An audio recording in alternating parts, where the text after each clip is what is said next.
Darren Sizemore has a passion for percussion, keeping beat with a bass and guitar. Drumming is Darren's release, an escape from a life filled with too many sad notes. You see, Darren had to face the music a long time ago. I started seeing signs around 12 or 13 that, something was wrong. From twosome Todd to crazy kid, Darren grew up a typical all-American boy until he hit his teens. My cheek actually started to swell and my teeth kind of rotated. Darren also developed problems breathing. The doctor's diagnosis, a sinus infection. Pretty much gave me some nasal spray to clear it up. But it didn't work, and Darren's facial features continued to get worse. He later learned he had juvenile nasopharyngeal angiofibroma, also known as JNA. This is a relatively rare tumor. Dr. James Ragland says JNA most commonly affects boys from 7 to 19. It's felt to be hormonal, clearly, because there's something to do with that, although the reasons for that are not clearly understood. As Darren got older, his non-cancerous growth kept growing. Had my first surgery at 16. They removed about 3 pounds of tumor.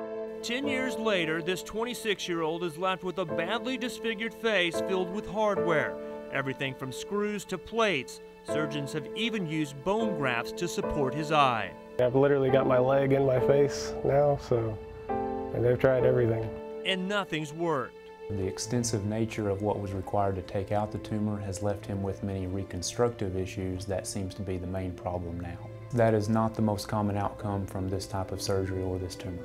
I had a buddy of mine in high school, someone I knew who actually had the exact same thing that I did. You honestly can't tell anything's wrong with him. I mean, he came out looking like a peach, and I'm, 13 surgeries later. After countless hours of surgeries at various hospitals, Darren is left with a reflection that bears little resemblance to what it used to be. You tend to have a moment where you kind of look at yourself in the mirror and you're like, man, really? Why did this happen to me? Despite its deformity, he can breathe just fine out of his nose. But Darren's drooping left eye is all but useless now. There's pretty much zero visibility out of it. And with a hole exposing it to air and water, his eye seems to be the source of most of his health problems. It just keeps getting worse. My eye is what's been getting infected, what's causing issues. It's also the source of stares and comments. What happened to his eye? Wow, what happened to him? But through humor, I refer to it as the goofy eye. some far-fetched stories, I got attacked by a bear. and a hard cover, I hide it really well. Darren forges on. I've always just been a very strong-willed person. Darren is the toughest guy I've ever met. But I don't know how long his strength can hold out. He's very sick. When Darren walked into the MDA Central Casting Studios in Fayetteville for drum lessons earlier this year, it struck a chord with Executive Director Michelle Scott Chido. I felt like a taser hit my brain. I went into fix-it mode. Michelle has helped spearhead the Darren Sizemore Fund website and has her sights set on raising the money needed for the surgery she believes is needed to save her student. I wanted to help him get well. Doctors believe Darren's best bet. Take all the plates, the screws, the eye, take everything out that may be causing infection. And then perform what's called a flap procedure. They're physically going to take skin from the side and just kind of rotate it and connect everything and make sort of a pocket. But the surgery comes with a colossal cost, approximately $75,000. Darren works at Mid-South Awards and Custom Embroidery, a mom-and-pop shop with only a handful of workers, and like many small businesses, it doesn't offer its employees health benefits. I had actually applied for insurance twice and got denied both times. For the last 3 years or so, I've been considered a pre-existing patient. And without insurance, doctor visits rarely have positive outcomes for Darren.